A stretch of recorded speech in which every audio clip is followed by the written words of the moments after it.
ধুবুৰীৰ ৩ নং বলচৰৰ বিহাৰী ঠাকুৰ বাৰীত জন্মাষ্টমীৰ আয়োজনক লৈ মাৰপিট।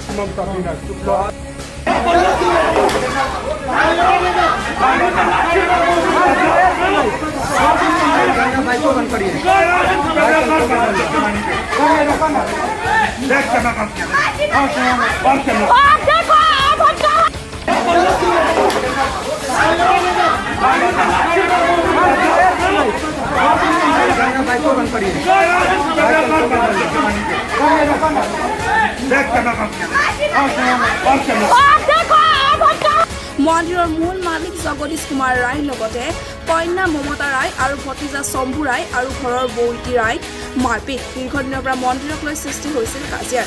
স্থানীয় একাংশ ব্যক্তিয়ে মন্দিৰত সোমাই চলাইছিল তাণ্ডৱ।